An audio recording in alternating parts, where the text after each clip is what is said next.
Hello, everybody. Welcome to Planet FPL, the world where everything revolves around Fantasy Premier League. My name's Suj, and my partners in crime have all disappeared on this Monday morning, so I've got a very, very special guest with me. A man with over 200,000 YouTube subscribers, yet he often refers to himself as me with two E's. He is also, however, one of genuinely the best FPL managers in the world. Harry Daniels, welcome to Planet FPL. Thank you very much for having me. I wish you weren't so nice, and probably won't be for the rest of the podcast, but it makes me feel uncomfortable. But thank you for having me. I feel like I've been a listener and a patron now for so long. I've listened to so many of those intros, so to be as part of it now is very exciting. So thanks for having me. You're very welcome, mate. We were just talking off camera. I'm not quite sure why it's taken us this long to do this. I suspect it might not be the last time. But Harry, while you're here and it's international break, I got to take advantage of you. This FPL history, mate. We joke behind the scenes, don't we? Harry's gone template again. But your FPL history is quite something. You've finished in the top 7K in each of the last 5 seasons. That includes one finish of 510th, 6,000, 5,000, 510, 1,300, 3,800. That's your last 5 seasons. Right. One season can be a fluke. 5 in a row is not, mate. Can you explain?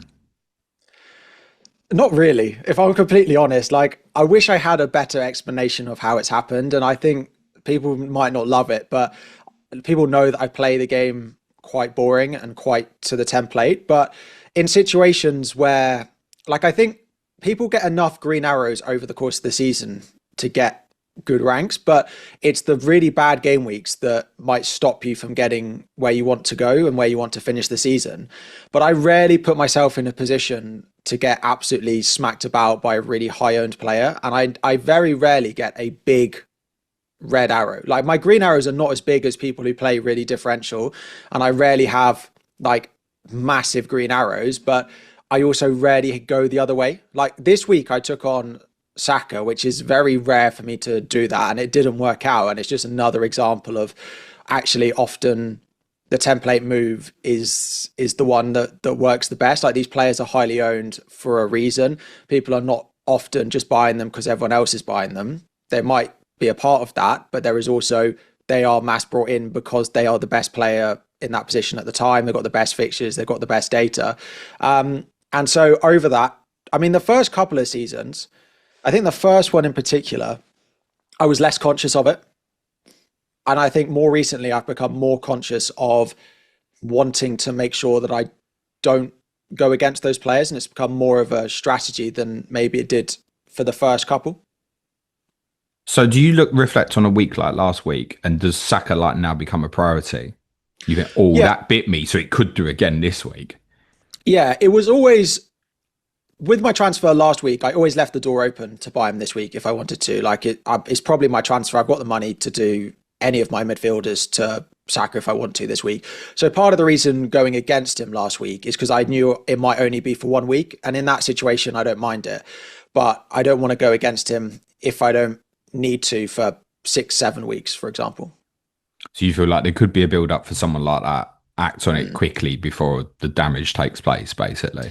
Yeah, exactly. So like if you have to, we often overemphasize, I think, the ability of a player in a specific fixture. Like I remember in seasons gone past, like people haven't had Kane in their teams and he's had one great fixture and people have had to buy him in order to, and then sell him again the week after. And I feel like that never really works.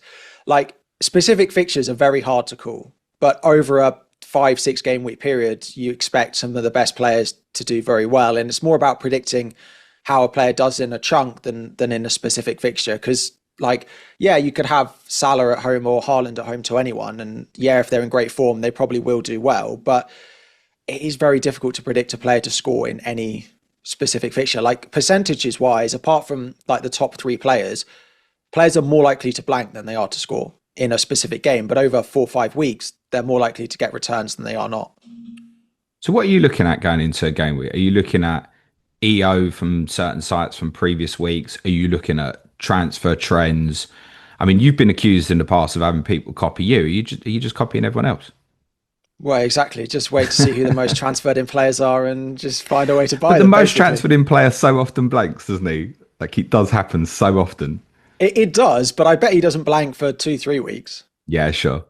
Yeah. So, yeah, I mean, going into the week, it feels like this season, actually, there have been a lot of quite obvious transfers. I feel like this week, particularly with Gyökeres injury, was the first week the majority of us have had to make a decision. I mean, I made it wrong, so that don't know what that says about how I've gone this season. But like the main thing has been switching from Salah to Haaland, and then the next thing was like buying Mateta. And apart from that, there hasn't been anything really that we've had to make big decisions on. And I think this is probably the first week, game week 11, and now in game week 12, that people have got those decisions to make. You're what, 500k roughly at the moment? Yeah. Is that fine for you, or is that nervous? No, it's fine. I have a tweet which I did a couple of years ago, which has like my ranked targets at different stages in the season. And it used to be game week 10, but I kind of take it to game week 11 now because that's where the international break falls. I want to be inside the top 1 million as a minimum. Of course, I'd love to be higher than that. But if you're inside the top 1 million at this stage, you're absolutely in line and in a reasonable position to finish wherever you want, really. So, what would still make you so confident at this stage that you can still achieve what you've achieved over the last 5 years? Is it knowing that you've been in this position before? I wouldn't say I'm ever confident of it because I think being confident of finishing top 10K is, I don't know what the word is. You keep doing it, mate. I know, but I don't go into a season. I go into a season with it as my target. I think if you're going into a season expecting to finish in the top 10K the way that the game is now and how hard it is now is unrealistic. Like I would love to do it. And do I think I can still finish or anyone inside the top 2 million can still finish in the top 10K now? Absolutely. But do I think I have got more than a 50% chance of doing it? Probably not, but that's because the game is so difficult. So it's still the goal and I won't change my goal based off where I am now. Like I think being 500k after this period of time to finish in the top 10k is very reasonable, very fine thing to do, but still probably not the expectation of where you should finish. But it would still be the aim. But we had an example last year. We use ourselves where I was ahead of you. I want to say there was a period, sort of maybe February time. I was about 20k and he was about 50k. And we was on a call with a few other patrons, and we were saying we know that Harry's going to beat me. I tend to do my chips very well, and I tend to leave them quite late. And I did it again. I did similar last year. It didn't help that you used your free hit when you shouldn't have done. Yeah, no, that didn't help me. Which could have had a little bit of an implication on that because I think I played the free hit. Like that free hit, I think game week 34 last year, for anyone who did it, it did really well. Yeah, so that's had a big impact on that. And then, yeah, like my chips played out very well last year. Like assistant manager, I did the boring Eddie Howe, Arteta, which I think actually came about from a Gabriel injury, which is a interesting roundabout conversation I'm sure we're going to have today. But yeah, chips at the end of the season is also a big impact, which is why it's quite interesting because this year, normally we get to the end of the season and people have got less chips than you. And normally you look at the sites and if you're engaged and you're playing the game methodically, trying to get to game week 38, you've got more chips than the average player at the end of the season and you've got a better way to play them. But because we only get most of the chips in the second half of the season, I don't know if the chips will have as much power as maybe they have done in the past. Oh, I've said I think the second half of this season will end up very template this year. Because I think you do have people get the urge in the first half of the season, and the way the chips are now has obviously cured some of that urge for people. I want to triple captain Haaland in the single. Yeah, well, most of us probably have, I imagine. Triple captain Haaland 6, was it, Harry? No, I haven't used mine. Oh, I was wildcard 6. okay. We'll come back on to what you intend to do with that. We are going to talk chips a little bit later on this one. We'll talk Liverpool players, bit of a theme. We've got some questions for Harry. I want Harry's opinion on DEFCON, not in terms of individual players, but just 3 months on. How do we feel about it being in the game? But I guess big headline from the weekend was Gabriel. I assume, of course, Harry, Mr. Template, you own Gabriel. Yeah. Time recording, we've all seen him kind of limp off for Brazil at the weekend, holding his fire very high. Although I've read that it was possibly even a knee problem. We don't officially know at this moment whether he's going to be out for the North London derby or not. My understanding from what I've experienced in this fixture over the years is don't be shocked if he rocks up. But what's your thinking, Harry? Yeah, I mean, it doesn't look great. I saw the same thing that apparently it was his groin, and then there's been reports that it was his knee, which is an interesting one. Doesn't equate because he was definitely holding No, himself like in he the was groin definitely area. holding Yeah. himself. Yeah, when you see the videos of him walking, it's definitely thigh, groin area, but the knee reports are interesting. Yeah, I mean, the thing with getting an injury at this time of the season is fixtures come so thick and fast that you start missing a couple of weeks. Just you're missing a lot of FPL game weeks. You're not just missing Champions League or cup fixtures. You're missing a lot. So if he's ruled out, which is probably the likelihood. I mean, always wait for the deadline. We'll get a press conference, whether it's that useful or not, I don't know. But he'll probably we'll probably get some. Is it Uh, month or is it weeks? We'll yeah, probably get. what you're hoping for here is that like a major journalist like Ornstein kind of intervenes and gives you word is Gabriel's out for a month or something like Yeah, that. Because if there's nothing before Arteta speaks on Friday, I can tell you now what Arteta's going to say. He's going to say yeah, he hasn't trained yet this week, but if he trains tomorrow, he'll play. And yeah, the game's not till Sunday, so it's not going to help you yeah. at all because we've seen that so much more from him. So if we haven't got official word, what do you do? Just leave him now. I will because I've got luckily got Anderson, who I'm currently benching at home to Sunderland. So I've got a ready-made cover. I'm probably going to free hit in game week 13. So I actually don't need him back until game week 14, which is a midweek deadline though. So if he's going to miss the next couple, he's probably going to miss game week 14, but I might not have to deal with it until then. And by then you'd probably expect to have some sort of timeline on him, whether we get it before the Spurs game at the weekend, I don't know, but by then you'd probably expect to have something. I take it you're up on value on him. Yes, so I also would rather not sell him if I don't Yeah, have I to. get that. So what's kind of the cutoff here where, because you've used wildcard, right? Yeah. Yeah. What's the cutoff here where you think, it's better I just leave him there because probably inevitably you're going to want him back. If it's he's out for 3 weeks, which could be maybe even 4 FPL game weeks, is that a hold or a sell? I think if he was going to be out until game week 16, I probably would sell him because partly is we get the transfers and I'd have loads of transfers to buy him back and find that extra bit of money if I wanted to. And if he's out until then, he's going to drop in price a lot over that period. So that game week 15, 16 period is probably what I'm looking at. Okay. So if it's just he's out of the derby, but he might be back for Chelsea, and you're free Yeah. hitting 13, you're gonna leave it, aren't you? Yeah, I would say so. Makes sense. Okay. If he is ruled out for a month or so, and it looks like an inevitable sell at that stage, what's the thought process? Is it a different Arsenal player? Is it a different team? Yeah, I'm interested. It feels like the general consensus is people want to buy from a different team. People want to buy Virgil van Dijk. Feels like the general consensus of where people want to go. But I'm interested to why that's definitely better than just buying another Arsenal player. Now, it might be that you want to go Van Dijk, plus it leaves you the option to go back to Gabriel in a few weeks if he's back. Then I think that works absolutely fine. But yeah, I think there's three options if you're replacing him. I think going to another Arsenal player is absolutely fine. I wouldn't go for his replacement, who's going to play that other centre back role. I'd go for one that's going to be a long term pick, like a Timber, Calafiori. I'd go to Liverpool or I'd go to Palace. Like if you still don't have a Palace defender, I think that's a very reasonable buy at the moment as well. I suppose there's inevitability to lock in your mind though. If you went something that's also powerful like Van Dijk, Yeah, that might be your route back to Gabriel. And in 4 weeks' time, even selling Van Dijk to Gabriel might look like really difficult if Liverpool improve. And they've obviously got this great yeah. fixture run pretty much into 2026. It's interesting you say you wouldn't consider the replacement. Calafiori also didn't feature for Italy. We haven't quite got the word on that yet either. There is a scenario here where it looks obvious that Hincapi is suddenly going to play and Lewis Skelly comes in at left back, but you Yeah. wouldn't consider either of them two under that circumstance. I mean, if it was, it sounds like Calafiori is going to be okay from what I read. But Gabriel would have to be out for quite a long period of time for me to want to do that because I don't really want to buy a player who's great for the next few, but then's going to be an issue further down the line.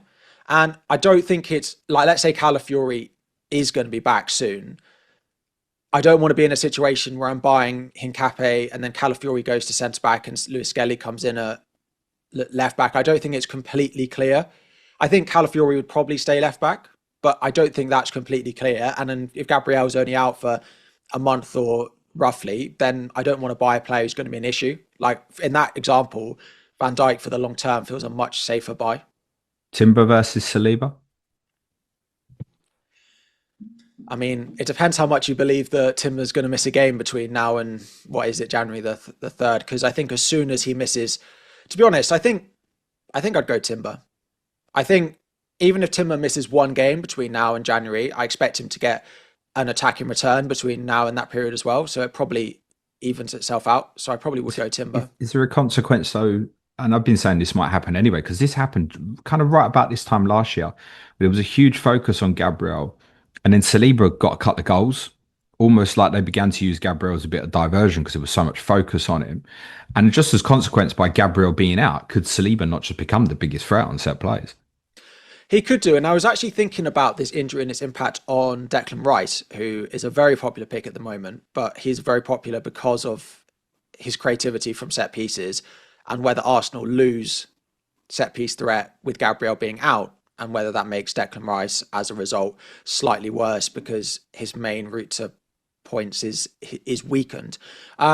Potentially, and we have seen Saliba in the past be a good goal threat. But again, it would probably need to be a long-term absentee for Gabriel that I think it's going to be a long-term trend that Saliba will be the threat. Because if I buy Saliba and then in 4 weeks Gabriel's back and then I've got probably the worst of the defenders suddenly. So I probably wouldn't. I probably would still go Timber. And as someone who's not owned Timber and I'm on David Raya, I watch those Arsenal games without Timber and Calafiori and wish I had one of them. But as a consequence, with Gabriel out, are they going to be as strong defensively if he is? I would say I don't think it's going to make a huge impact. Like I think he's great and I think he's their best defender and I think he's very good, but I do think they are a very good system defense. And like you see it in the Champions League when they make one change or two changes at fullback or they change a centre back and they're still great. So that's what I mean, that people are very set on going Van Dijk as their replacement. But I don't think we should rule out that Arsenal are still just the best defence in the league and having a double up is the best thing to do. But I think for a lot of people will be sitting there with Gabriel Timber. And like what you said, if we use the example going, right, well, maybe it's got to be Saliba at this moment. You don't then want to go Saliba to Gabriel in 4 weeks' time. So I think that will draw a lot of people to look at alternatives. Your cheapest defender is Joe Rodon, Harry. Yes. Would you consider at this point going something like Bijol or Twanzebe to then come back up from Rodon to Gabriel later on? What if I didn't own Rodon? No, I'm saying you almost going back down to the bottom price and then flip it back up from Rodon to Gabriel later on in future weeks. I mean, if you needed the money, potentially, but the issue is a lot of those newly promoted teams, like whether you're going to a Bijol, a Twanzebe, like none of them have great fixtures at the moment. So you wouldn't really want to play any of them.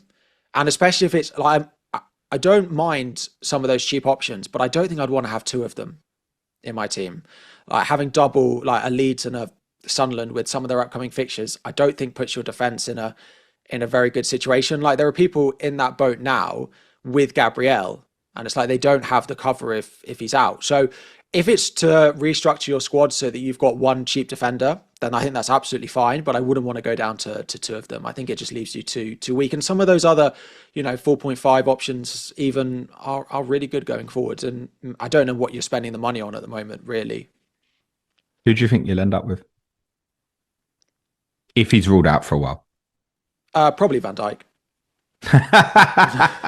So after all that, okay, that's a nice. Yeah, I suppose it would depend on the timing of Gabriel. I think that's the difficult one because if it's sort of 4 or 5 weeks, I think it's too short term to buy a Saliba or something like that. But it's too long term to want to keep Gabriel.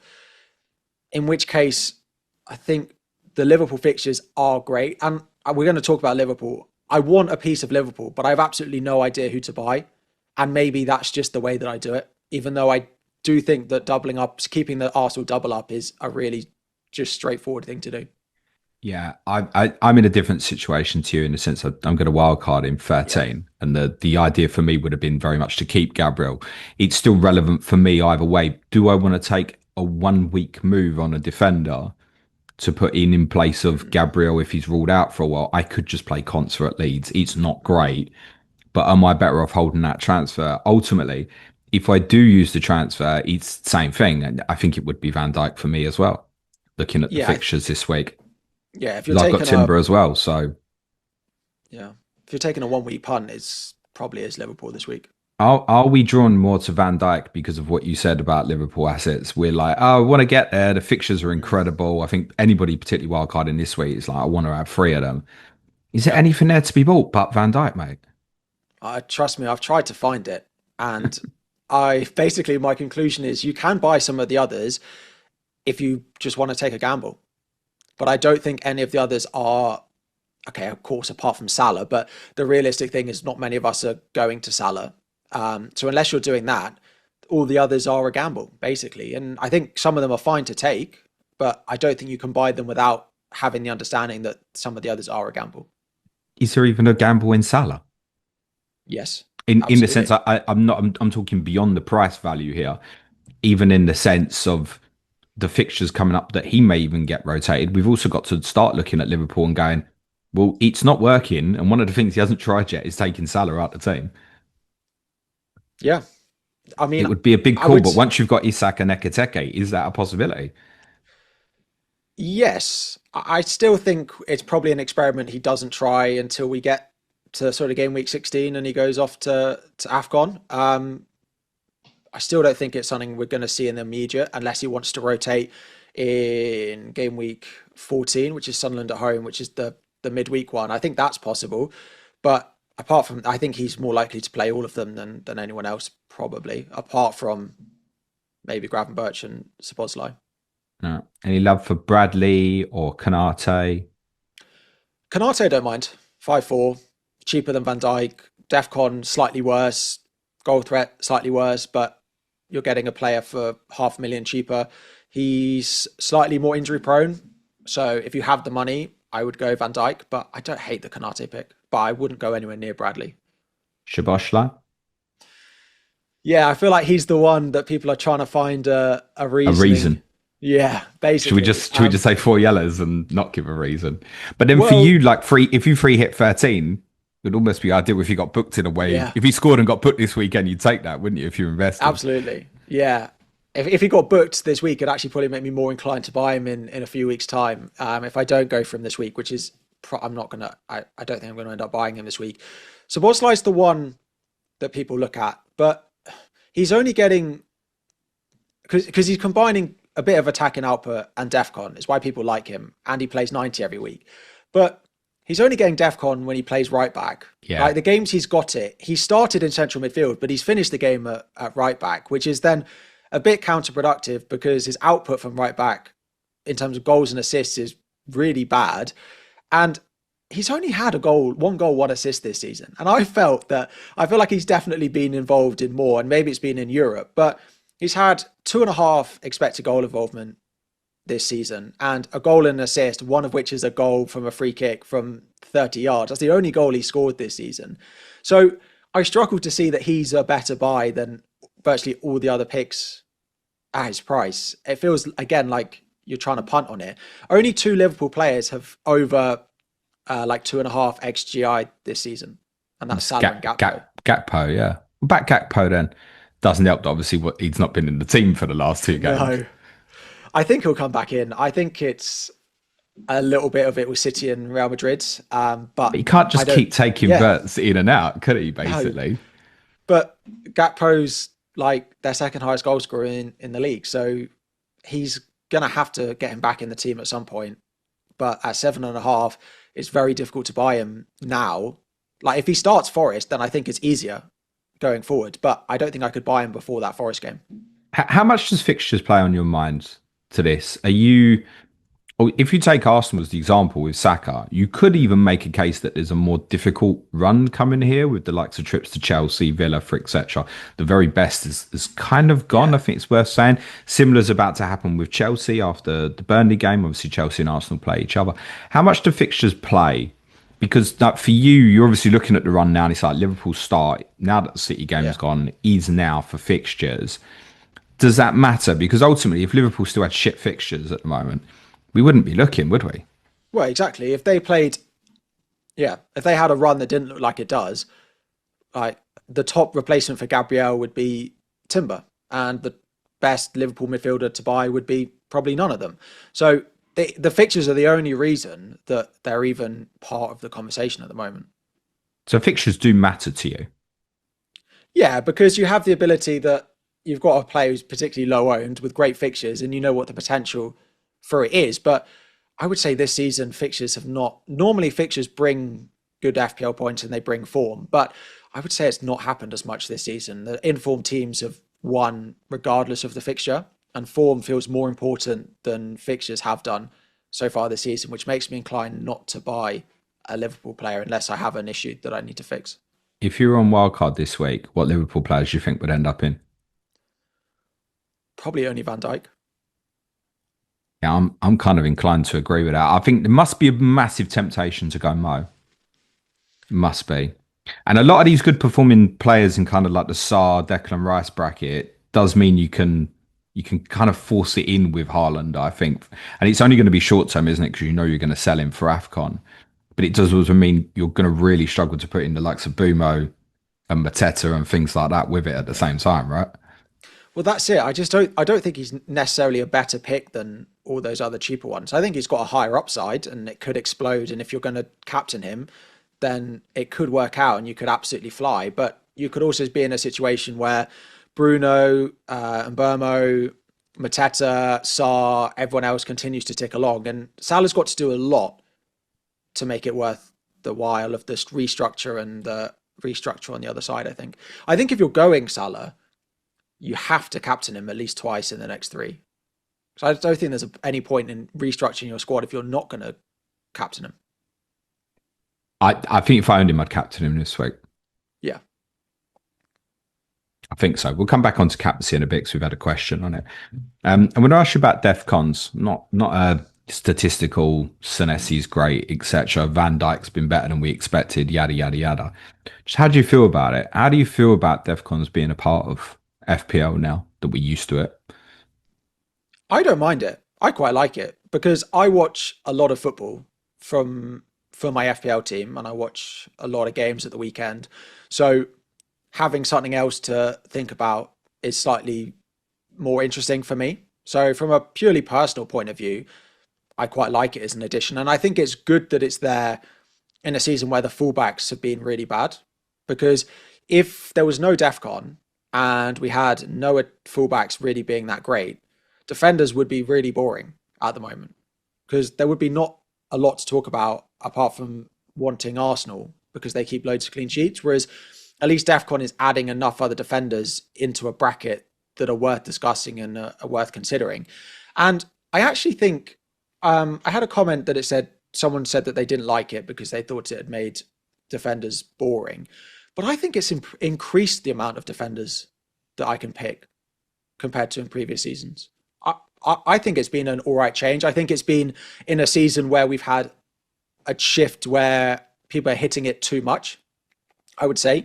Like the long throws, the long free kicks, the direct football means that defenders are hitting DEFCON a lot, but they couldn't have foreseen that that was going to happen.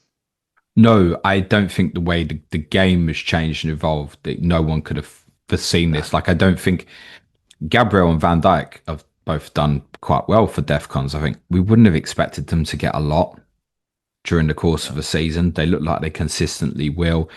You've had players in there like Senesi who've just been absolute animals for it. It's interesting though, when I look at your backline at the moment, Richards, Gabriel, Senesi, Anderson, Rodon, Yeah. like that, you say that, Harry, that wouldn't have been your backline this time last year, mate. Well, no, that's what I mean. It's changed the pool of players that we're picking from, and I would have been trying to find some attacking fullbacks who haven't really done anything this season if there wasn't DEFCON.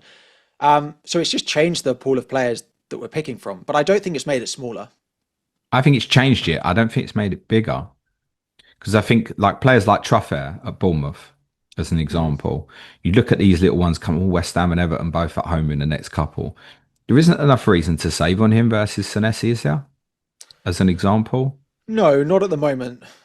There's not. But if there was less DEFCON if DEFCON was in line to what it was last year, then maybe there's more of a conversation to be had. Although Truffett's only had one assist or something, so maybe it's not the Would you best comparison. consider it's probably the wrong week, and your strategy probably doesn't help with it. But how would you feel about Nico O'Reilly as a potential Gabriel replacement? Yeah, I have wondered about him. It's just the return of Eight Nori is going to always have that seed of doubt in my mind. And particularly going into Christmas, I feel really nervous buying a player that I have to check the team sheet every week. Like if I look at my starting lineup, as long as my players are fit, I don't really need to check the team sheet when it comes out. And if I go O'Reilly with Eight Nori there, when they have Leeds at home, Fulham away, Sunderland at home in the space of a week, I'm So checking all three of you're not those. going to go Nico O'Reilly on free hit then? Yeah, you might do. I might do. Yeah, but I'm happy. I'm happy to do it on free hit. Like on free hit, let's take all the attacking fullbacks because the +2 for DEFCON is less needed. Yeah, I hear you, but I feel like in previous years, so we're saying the fullbacks haven't done anything. In relation to against versus say Defcon, I feel like when we went through the Liverpool players under the old format, we'd be quite tempted to go Conor Bradley at the moment now. Yeah, Frimpong's injury potential should be quite good for minutes over these forthcoming fixtures. There's no reason, is there? There's no way we'd have picked Kanate over Bradley this time last year. And yet we're no, saying there could be a bit more there for yeah, Kanate. yeah, So I think I think you're right. The right definition would be it's changed the player pool. I don't personally think it's made it bigger. And again, I've said this a few times on a few bits I've done. I don't think it's anyone's fault that the way the game's changed. I've no, said I think in hindsight they probably wished they'd probably made the tiering a little bit higher. So it was maybe 12 for achievable. I think it's had the desired effect on midfielders where it's worked well. I yeah. think I agree. that's worked. Yeah, I agree. If I was to change it, completely random suggestion, but I'd tier it. So like the one thing I didn't understand is why it's like hit 10 and you get 2 points. Um, where's the 1 point benefit? Like I would make it, 10 for 1 point, 15 for 2 points, 20 for three. And if a player hits 25 DEFCON, like I think they should get rewarded for it. So I tier it a little bit like that. But I agree. I think it's changed defenders a lot, but I do think in midfield it's done what they wanted it to. Do you think it's a potential precursor to bring other things in, like shots on target or passes completed or crosses completed or Maybe I don't think so because this is a like the defensive side of it is a point scoring system that they have in other fantasy games, right? Whereas, I mean, shots on target and things like that are in some of them. I think it's in the Euros one or some of the other ones. I don't play Champions League, so yeah, I Champions League's can't just comment. ball recoveries. That's all it is. So, thing is, if you start adding shots on target, you start taking it back away from the defensive players, right? You start Yeah. adding it back into the Salahs, to the Mbermos, to the attacking fullbacks. Like you start putting it back into them. Whereas I feel like what they've tried to do is add in a Caicedo, you add in a Declan Rice, you add in those, a Xhaka. Whereas if you start adding more attacking points again, then it kind of undoes the work. So I think they'll probably keep it as it is for the foreseeable, if you see how it goes. I think the idea to bring people like Xhaka's, obviously Casado's contributed a few attacking returns, so's Rice. But the idea of making these players, even we can have a conversation about Casemiro's and Paulinia's, I think that's worked where those players were completely out of the game. I just think it possibly needs a little bit of tweaking in terms of the defenders. I Just had to think find a way to put a Spurs player in the conversation. I would not recommend anyone goes for Paulinho, by the way. Yeah, all right, I got away in there. Spurs players haven't been great for DEFCON. Some of you thought they probably would be. Yeah, I just think it just wants a bit of tweaking, I think, in terms of the Yeah. defenders longer term. But I also think there's an impact of the change in tactics across the Premier League has had a huge bearing on that. I Well, don't like that the instinct is just to buy a DEFCON defender. there's not enough. Like Nico O'Reilly feels like the only one where it's worth fighting against at the moment. And ultimately, if I put him in on wildcard, I might be putting him in with Senesi and with Lacroix rather than like instead of them, basically. Yeah, I suppose the only thing they must have run the numbers to find that the benchmarks that they chose were a Oh good yeah, yeah. benchmark. And if they, increase the threshold of what you need, but then next year we go back to the football that we've Tiki seen over the taka. past, yeah, Yeah, I and then get it. suddenly Richards is, Senesi's getting much less DEFCON, and then it will suddenly. But yeah, there probably will be a change which might change the threshold, I'd say. But I'm still happy with it in the game. Much more happy than I thought I'd be with it. Um, I didn't think I'd be bothered by it. Like when they bring new stuff, if you said to me, "Oh, they're going to bring in a point for 10 bloody corners next year," then like whatever, it's like that's what they're adding to the game. I'm not recommending it, but yeah, I think it's brought intrigue. I think it's brought something different. I just feel like we're a little bit stuck where take Fulham as an example. You and I both got Anderson, right? You might as well wipe every other Fulham defender out the game. Yeah. That's my point. There's no, oh, Kenny Tette's getting in some advanced positions. We're never going to discuss it. Even if Sessignon had been classified as a defender this year, we wouldn't be talking about it. And I don't No, like that element to it. I agree. Okay, let's talk chips. So you've used Harry Wildcard. What else have you used? And bench boost. And Bench Boost. So you've got free hit triple captaincy left. You've said free hit 13 for you. Yeah. What's the reasoning specifically? Is this something you planned for a while? Is it the way it's landed? It's more the way it's landed. That I mean, because there's no doubles and there's no blanks, you're going to be free hitting out good players for other good players. It's more about fixtures. I've got triple Palace against United, where I've also got Bruno. I've got at the moment double Arsenal, but probably triple Arsenal against Chelsea, where I've also got Enzo, and I've got double Bournemouth going away to Sunderland. It's not great for my team. It's the week that my team looks the worst, I would say, or has the highest potential to do better with some of the other fixtures that there are um, that week. My plan before that was just to wait and see if there is a postponement or something, because we got it last year when it was Everton Liverpool, and if I'd have had my free hit that week, I know I would have definitely have had a better week that week than I did without the free hit. So part of me does want to wait, but if I wait and nothing happens, then game week 13 probably looks the best time for me to play it. Yeah, what was the Everton Liverpool postponement? We're talking mid December Yeah, last year. I mean, you can't foresee yeah, that sort of thing happening. And obviously, Everton have moved stadium, so it's far less likely to happen now yeah. as well. Triple captaincy, what are you thinking? Yeah, so if I'm gonna go 13 for free hit, that leaves 15 and 17 for triple captain. Sunderland at home, West Ham at home. 17 looks slightly better just because of the spacing. So that's the current plan. Yeah, agree with that. I think 17 is good for a few of them. I like Yeah, 17 for bench boost for the same reasons. yeah, In the sense, I think what a lot of us do is we focus on the four worst players, which hmm, is fine. That's important. Oh, okay, I've got Sunderland, Burnley, Leeds players. They've got this fixture or that fixture. But I think we're coming into a period where if you haven't used it yet, you need to start thinking about what the rest of your 11 is doing as well. If you have Man City players, you know that you could have a Man City player left out and they might not even get on the pitch. We've used like a Rangers example we've seen against yeah, Liverpool recently. Suddenly you've lost the player from that bench boost. So I like 17 because the spacing is the best. It's Carabao Cup the midweek before. No one's playing the midweek afterwards except that Arsenal Crystal Palace Carabao Cup tie now.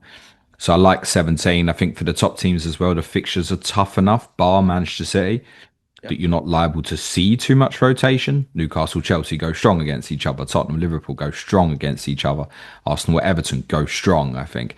There isn't enough reason to doubt teams and mass rotation in game week 17. So I like that one. I think 17 probably is the best for triple captaincy as well. I think Haaland versus West Ham or Haaland versus Sunderland at the moment. yeah. I just think no matter what Nuno does with West Ham, Haaland is still eat alive Kilman and Todibo. Whereas against Ballard, and they might pin against him and make it quite difficult. So I don't like that week so much for free hit. for the same reasons. I think because you've got a lot of the top teams playing against each other. But regular question I'm getting at the moment, Harry, is free hit wildcard. When should I play them? I think a lot of wildcarders were wanting to go now or Yeah. 13 was the plan. The fixtures haven't landed as good as those like me who have waited would have hoped. Yeah. What's the alternative? Like, if you were sitting there with it left, what do you think you'd be going for at the moment?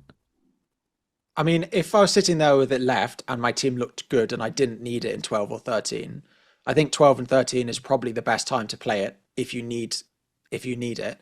If not, I'd probably save it right to the end. Save it to 19. Make some changes, try and attack the second half of the season as best you can. Plus, it's after the next round of the cup, so we'll have early predictions of doubles and blanks in sort of 24, 25, which is what we had last year. So to even have that and be able to wildcard, maybe it changes your 4.0 defender or your 4.5 defender or something like that. I'd probably just save it all the way now. Yeah, part of the problem I think is in terms of finding alternatives to people is if I look at say 13 to 17 on my 5 week rolling difficulty, top three teams City, Liverpool, United. Yeah, If I move forward to game week 16, when we all get the 5 free transfers and look at game week 16 or 20, it's the same three teams. yeah, Liverpool, City, Newcastle, and you've got the likes of the longer you leave this as well. Once Arsenal got the Chelsea fixture out of the way, the ability to take them on looks worse and worse. If I go up to game week 19 and look at say game weeks 19 to 23, you're then walking into a period where City and Chelsea are playing each other in 20, Arsenal and Liverpool are playing each other in 21, United are playing City 22, Arsenal 23. Top of my tickers, Everton and Tottenham. Everton's two best players are going to AFCON. yeah. So did like the looking for alternatives is really, really tough from that perspective. I just keep saying to people, and it's just shit answer, but it is a little bit team dependent. And what do you want to do? Like, if you really want to take on Arsenal, then 13 as an example. But who really wants to do that at the moment? Now, maybe this Gabriel injury gives an opportunity to do that, but there's clearly a risk. You're taking on a team that's the best defence in the league by a distance. Unexpected goals conceded about almost half of Newcastle, I think, are second best. Near enough. Yeah, So I've got it. like They are, if you want to yeah. completely take that on, you saying earlier, Harry, that the player that's essentially hurt you the most last week is Saka Mhm. and having a consciousness of that. So I think a lot to do with it, timing and also risk appetite. What's really not helped is the likes of City, Liverpool, United, Newcastle really wanting to go into those teams and not feeling like they're a great opportunities. I presume for you, Harry, you'll be treble City when you free hit, right? Yeah, I think so. What's your instinct? Haaland plus Foden. I say maybe. with, yeah, I'll probably find another attacker to take a chance on. I'd say on free hit. Whether that's Doku, whether that's Foden, I don't know. And then one of the defenders. It might be O'Reilly. If I don't feel confident enough of it, it could end up being Guardiola or Donnarumma. What do you feel about someone like Doku at the moment? It's not a new player; it's a player we know well, right?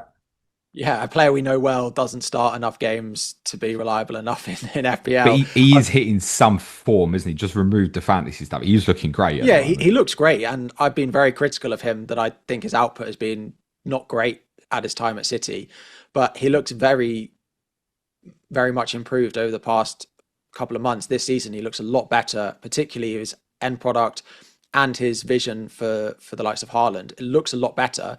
He feels more of an FPL pick now than he's ever felt, but I think he's still only started 3 of the last 5. So Home returns are good though, and I think you're looking at the next three home games: Leeds, Sunderland, West Ham, and thinking that's what I'm looking at.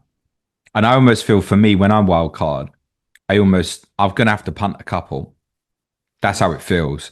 And I'm looking within Liverpool, City, Newcastle for those punts, really, because I don't think the United midfielders aren't, unless it's Cunha, yeah, don't feel like punts. I think Bumo and Fernandez are obviously both absolutely fine picks.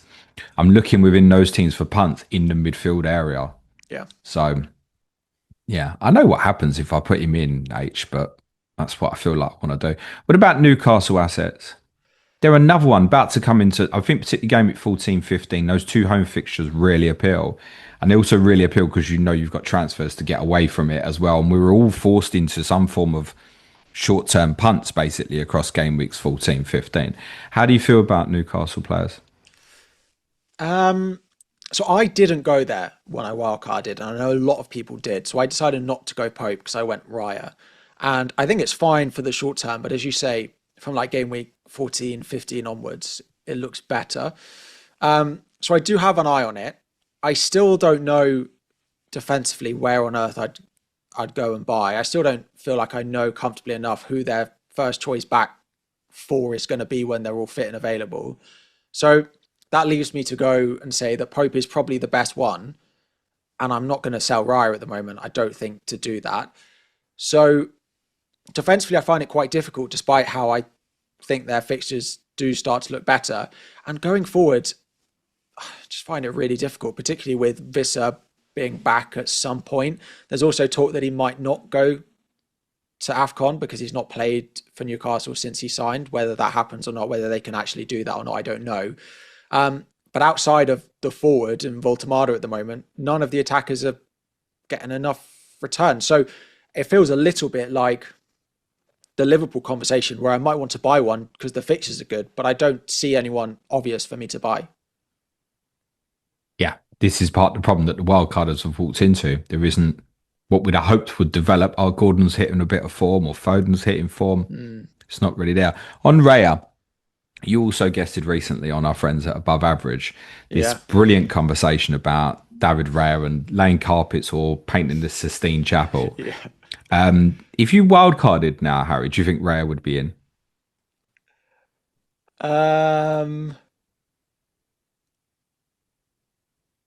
Probably still. So you're still very for it, and that's fine, by the way. I'm not going to tell you how to play this game, right? I think I probably would. The other ones that I'd consider are just coming right down and going to someone like a Verbruggen, someone like a Petrovic, or Donnarumma. Thing is with Donnarumma, he's much more expensive than I'd want him to be. If he was 5'4" or something, I think he'd be really, really popular. But he's up at 5'7" now, or you just go Pope, as I said, and you just take the next couple as they are, or the next fixture in particular as they are, and hope that things get better after that. But like David Raya, I know he gets 2 or 6 every week, and I know we had that conversation. But Then he got one. well, exactly. But so did all the other keepers last week. The other good thing about Raya is you're going to play your Arsenal defender every week, regardless, right? Whereas, so Raya or Timber, they're going to play. But if you've gone Pope, whereas I've gone Richards and Anderson, I rotate them. So I always have a good fixture with my last defender, whereas you're playing Pope every week. Like this week, he's got City. So if I had a Pope, I'd play him. I have to play him, basically, unless you're going to play Dubravka. But that's also that's whole potential, isn't it? If Newcastle win 1-0, you know, Pope might walk away with a big one, right? Cool. Try and punt on Pope at home to City and hope for a 9-pointer. Like, that's fine. And that's part of the benefits going Pope because he will get that 9-pointer before Raya does.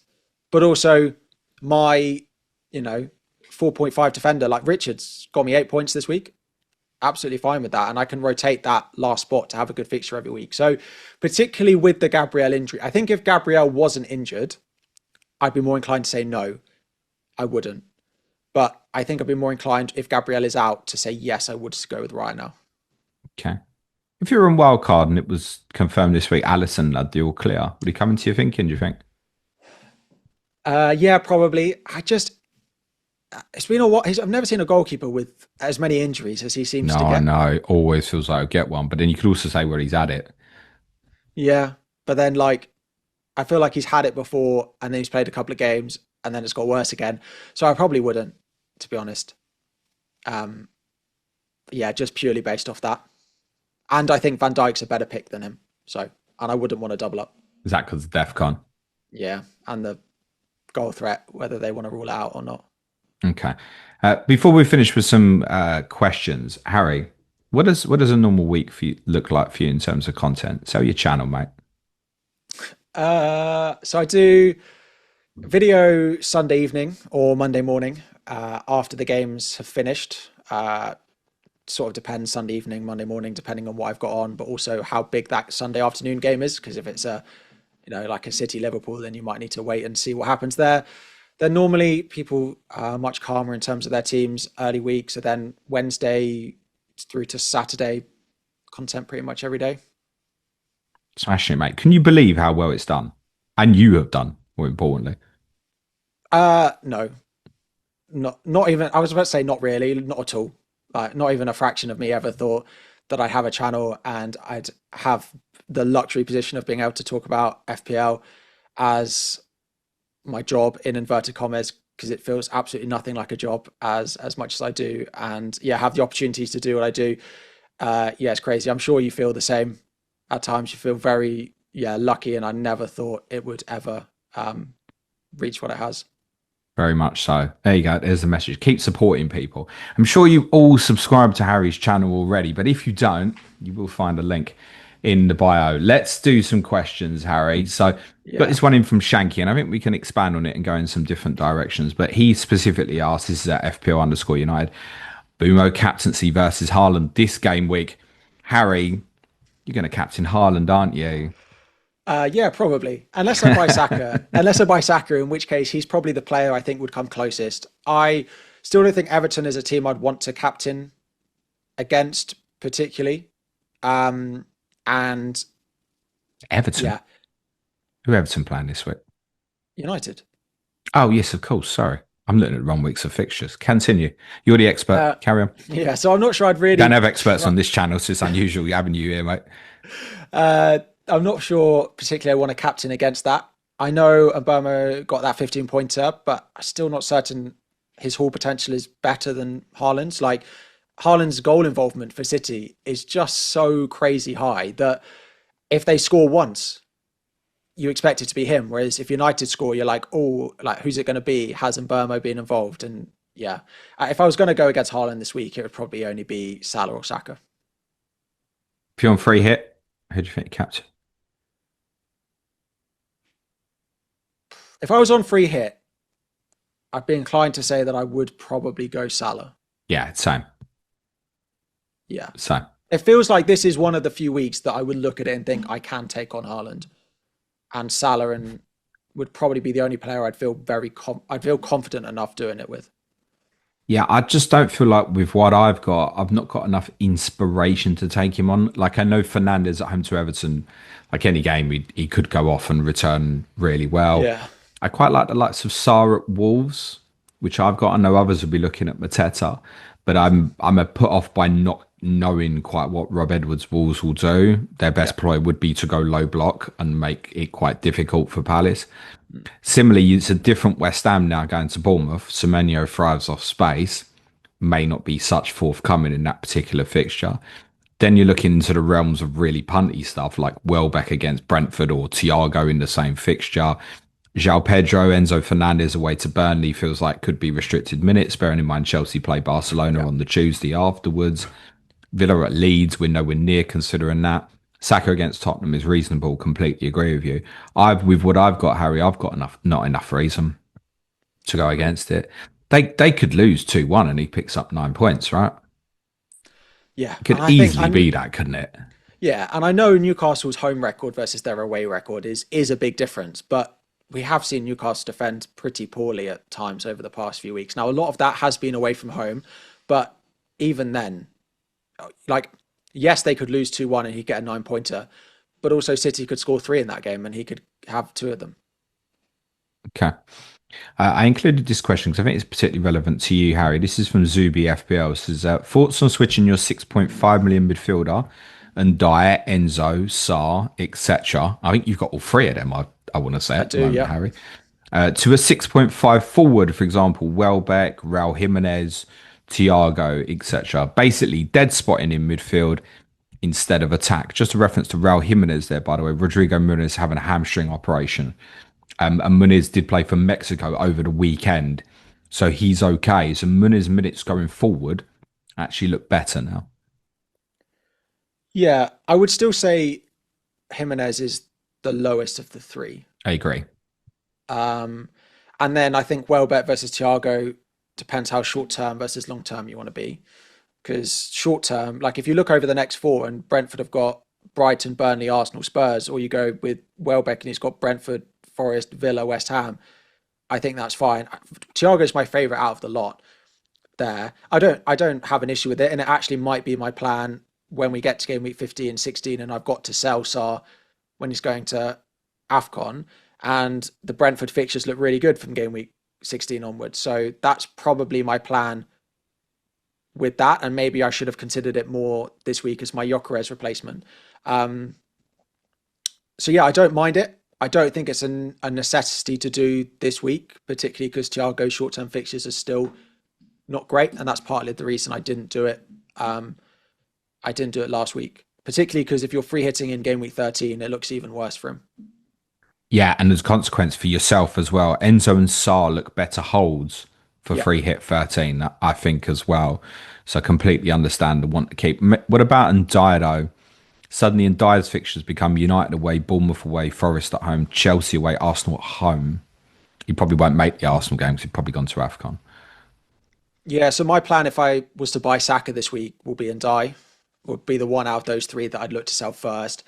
I think he's fine, and he does Yeah, tick great. along nicely with points. And if you need to keep him for those games, I don't have a problem with it at all. But they still are like right, they're 12th for expected goals this season. And with all due respect, he's created an awful lot of chances for strikers who are not finishing them. And that's not a trend I particularly think is going to change. So his data looks good and his potential assists look not bad. But if he's giving it to Beto and Barry and they can't finish, unfortunately, it does impact him as a pick. And I know you've said it. And the more I watch Everton, the more I think it is the case that having their two best players in Grealish and Illiman and Dye as far away from each other on the pitch as possible doesn't do them any help in creativity. So I think if I was to sell one of those to change it, and Dye would be the first to go.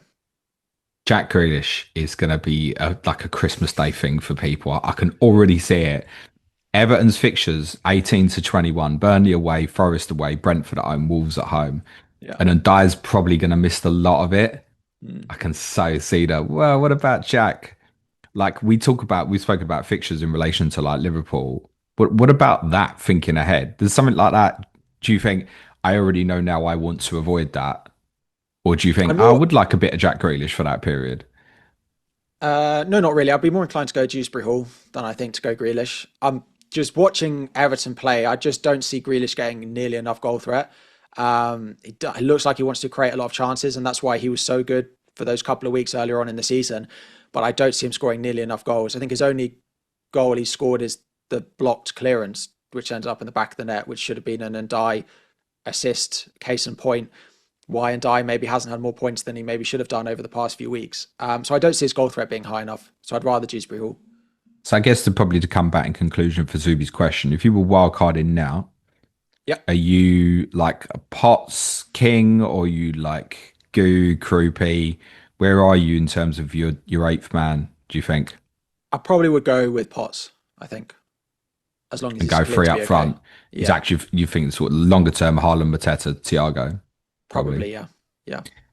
Yeah, I'm thinking similar. But as we discussed last week, me and David discussed this on the weekend, and that's our COTC feature later this week. I think Welbeck in the short term over Thiago, and I wouldn't normally bother, but the fact that you are going to be forced into some transfers in 16, I think there's possibly a gain there over the next four. Do you think Welbeck plays all of those three in a week? Yes, they haven't got enough depth at the moment. No. They're out the Carabao Cup as well. Mm. The spacing on that week's not too bad as well. So the West Ham United fixture in 15 is not till the Sunday. So I'm pretty sure they're scheduled that week. So it will be Sunday at Forest, I think. No, it's after international break, isn't it? So it's Saturday Forest, Villa Wednesday, and then the West Ham's the Sunday. I'm sure that's how it works out. I'm gonna No, they're double check that. Sunday away at Sunday Forest. at Forest. Yeah. And then Yeah. See, Wednesday. the only concern would maybe probably therefore be the Villa fixture. But he's also just had 2 weeks off as well. But you'd expect him to play the Villa fixture probably more than the other two in Correct. terms of what was needed. Yeah. Correct. So I think, look, are you looking at 90 minutes for all three games? Probably not, whereas Thiago will be, you would imagine. And Brentford's spacing over that week's not too bad either. Yeah. But yeah, I probably would be tempted to take the upside of Welbeck in the short term. If you don't feel like you want to chase the short term, yeah, I do think Thiago is the longer term pick personally. Yeah. I'm in agreement with you, by the way, in terms of, yeah, eighth attacker for me in the Potts range will be more likely for me because that's the front three I want to end up with. This one from Uros Milicevic. How can you make the most of the game week 16 transfer top up? What are you thinking, Harry? Get the 5 free transfers and use them? Or are you thinking, right, I want to start rolling and staying towards 5 free transfers? What are you thinking? Yeah, I want to keep sort of three minimum for as long as possible, particularly as we say going forward, starting to have sort of an indication of what game weeks 24 to 28 is going to look like with potential doubles and potential blanks. Getting to that period with 3, 4, 5 transfers will be really beneficial. And actually getting to game week, 22 when the players come back from AFCON, I think is more important than using them in game weeks 16, 17. So, we're all going to have to use them when we get them, at least one. So there'll be a couple of plans there, but I want to try and save them as best as possible. What about in the short term? I mentioned things say like Newcastle's 2 home games, 14, 15. You're forced into you're forced into something, aren't you, over this period? If you've Yep. got one free transfer in 15, it's getting used, right? You're forced to do something in these weeks. Yeah, exactly. So actually, unless if Gabriel's out, then it means I have got one less transfer. But I could very possibly get to game week 15 with three transfers and have to use them all on a team Yeah. that I think looks fine. Part of me is actually, I've got Ndai and I've got Saar at the moment. So if I get to game week 15, Saar goes away to Fulham and then he's got City in game week 16. And then I can just go fine. And I'll do that swap that we mentioned, right? Saar down and I'll go and buy Thiago. That seems a very reasonable use of a couple of transfers. So just restructuring your squad, making a fine tweak for your, cheap defender if you wanted to. I wouldn't try and force yourself to make wholesale changes, like a big move just because you've got those transfers. I'd be more inclined to make sure that your squad is set up in a structure that you like with those game week 15 ones.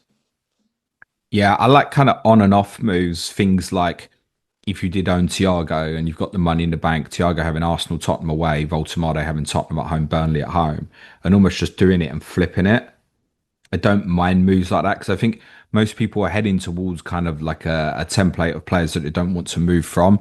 In the Thiago case, you don't want to lose him before Burnley at home 13. If you're sitting there in 14, like, I've got 3 free transfers, I don't know what to do. I've got to use all of these, but by 16. Like, I think there's worse than going Sade to Barnes if Gordon's out, Thiago to Voltemade, these sort of moves. I think United players as well over those 2 weeks, West Ham and Yeah. Wolves, so like Cunha, for example. Maybe even a defensive one, like a Delit or something like that. It's going to be really interesting. I mean, your deadline streams are far wilder than mine in terms of volume of people in there, Harry. But it's going to be unusual for me not to say to people over those 2 weeks, don't roll. Mm. No one's rolling over those 2 weeks. You're forced to do stuff in 15 and 16.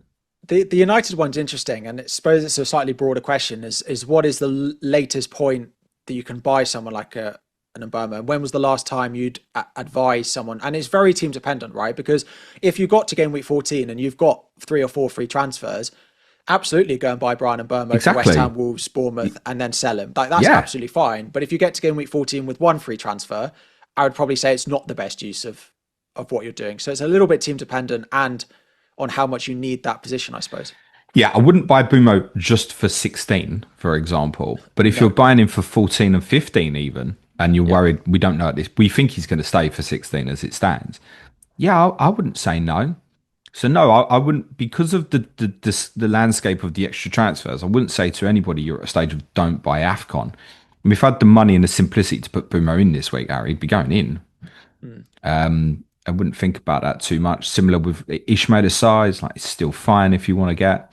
There's others as well. So I Yeah. wouldn't necessarily say the complete cut off for people buying African players really isn't until 16 itself, probably. Because if you're sitting there in 15 with 3 free transfers, like you might be, Yeah. you might conclude that you want to get one for 1 week, for example. I probably wouldn't. That's much too exciting for a transfer that I do. That's true. Exciting for Harry's obviously top 10k finishes. This from FPL underscore Ishak. He's 1.5 million overall at this stage of the season. Too far away to realistically finish the season inside the top 10k. You said you'd want to be in the top million basically at now. But that's with I think your I, goals, right? yeah, I This think is I still achievable, isn't it? absolutely. Like I think Yeah. being inside the top million makes me feel is the top 10k is very realistic and is very much a possibility. Even if you're top 2, 3 million, it's still definitely achievable. Yeah, we've seen so many stories of people Yeah, flying historically, right? yeah. Do you feel like though you're someone who I would say shields quite a bit? I think it's fair to say in terms of your FPL management. If you were sitting there at 3 million at the moment, would that change your philosophy? Would you be inclined to think, right, I do want to go more for like going towards Shaboshlais or Dokus or Harvey Barnes if Gordon's out because of fixtures? Does that force a change for you? I don't think it would yet. I still think we're early enough in the season where picking the players you think will score the most points is the best way to go. And that would still be the way that I would play. I'd still be looking at the players I think are the best, regardless of where I was. So people asking, are we at the point where if I'm 3 million, do I need to start chasing? I would still say not yet. It might depend if you're that and you've used all your chips, then maybe it sits a little bit differently than if you've used none. But no, I don't think we're at the stage yet where even if you're at those ranks, you need to be doing stuff that you don't think is the best for your team. No, agreed. The one I always love is I'm 3 million. Should I take Haaland on? Mm. Well, if you take him on at 300k or you take him on at 3 million, he'd still Yeah, kill you the either way if it goes wrong. He's still getting equally as killed, aren't you? Doesn't make a yeah. difference. This one from Nico Synthesis, no relation to Nico the Icon Semedo, says, do you think you would be a better or worse FPL manager if you didn't have an allegiance to one specific club? You and I have barely mentioned Chelsea and Tottenham on this Mm. podcast, Harry. Definitely better, I would say. For me. Yeah. I just think the more you can play FPL without any bias, the better you probably would be. But there's subconscious biases, isn't there?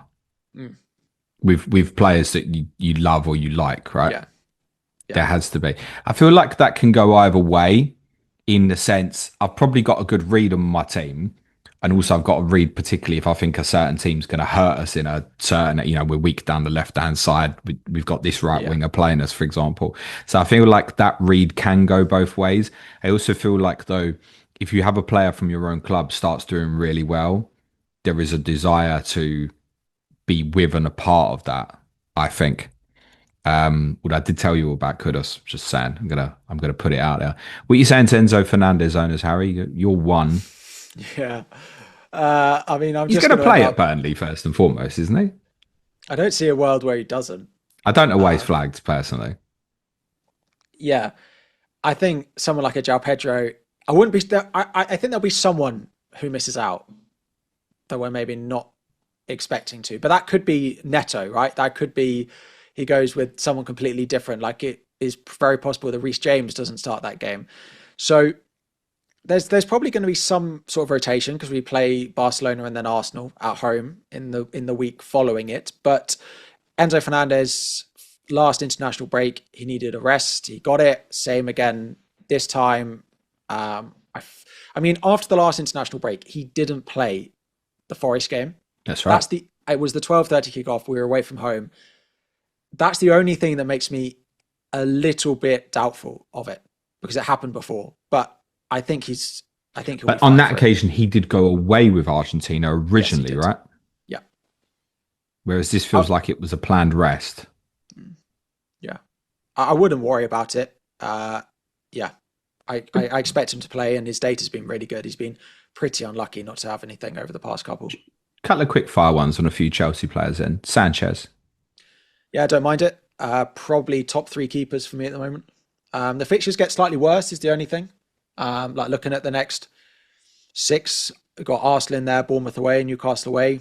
It's not great, but we have the ability to keep teams out and control games. Wesley Fofana. No, don't touch that right centre back That's spot. cheap though, H. Yeah, and then when Tosin starts in game week 14, Yeah. Well, how much do you think you'll change your team at Leeds in 14? Because I think it'll Uh, be a lot. I think it'll be less than you think it will be. Okay. I think it was Sunderland, wasn't it? Or no, Southampton last year. I think we did a lot. I think it'll be slightly less than that, but I still think there'll be quite a lot that week. Yeah, that week is Arsenal at home Sunday, Bournemouth away Saturday. Mm. That's grim in terms of intensity of opponents. Probably the two best pressing teams in the league, pound for pound, probably.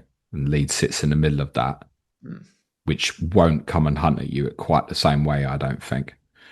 For Esteban? example, like talking about Fafana, I don't think he starts Leeds. No, I'd probably agree with that. People with Reece James don't think he starts Leeds. I'd be very surprised if Reece James played that game. Yeah. William Esteban. As an FPL picker, as a footballer, two slightly different answers. Whatever makes you happy, Harry. I suspect it's the footballer rather than the FPL player at the moment. Yeah, as an FPL pick, unfortunately, it's just his minutes aren't secure enough. He's looking great off the bench. He's he's absolutely fantastic. He looks so good. It's been a long time. It's been a while, probably since when Palmer first joined and when we had Hazard, that I've seen a player that excites the crowd as much as and excites me to watch him as much as he does. But he's not an FPL option at the moment. Okay. And last one is from FPL Oakwell. Will he, Harry, ever stop polluting my timeline with horrific Ben Me jokes? Who? How have you got so many subscribers when we're still keeping this carry on going, mate? Honestly. Who? Me polluting? Yes, you. It's just I don't know where it started and then it spiraled. I mean, Ben Mee's not even in the league anymore, and I still found a way a couple of weeks ago, but he's not there anymore. So, yeah, unless he does something for Sheffield United that I see, it's on the downturn. Although Man United's third choice goalkeeper, I believe, his surname is also Me. So we'll see where his career takes him. You ever thought of doing stand up, mate? Yeah, it was close call really between this and stand up. Yeah, listen, you're one of the best at FPL content creation. I'd probably stick to that, Harry, my friend. Thank you so much for your time. Anything else you want to plug before we finish up, mate? No, absolutely nothing. I've been a patron of yours for quite a few years now, and it's one of the very few patrons that I have, and it is absolutely worth it. So if anyone wondering or considering it, I can definitely vouch for it. Thank you, mate. Harry is the most featured guest, I would say, on our advanced tier Zoom calls every week. Harry tends to pop in, and then when Harry gets his question answered, he tends to leave the call. He's just gone, which I love because it makes me think that Harry's content is inspired by me, but I don't think it is, mate. You're too good at this shit. Thank you, my friend. Plenty more content to come on Planet FPL this week. Clayton's with me, the Clayton and James show tomorrow. The Weekender, by the way, is on Thursday this week. That's because Clash of Correspondence is Friday. That's Brighton versus Brentford with Sam Murray and Tom Med. Ask James is scheduled for 12 p.m. UK time on Wednesday. As Harry has plugged so well, if you would like to or want to support the show, it's www.patreon.com/Planet FPL. Just leaves me to say, Harry, thank you so much. Be nice to each other, everyone. Remember, always play it your way. Cue music, please, man child.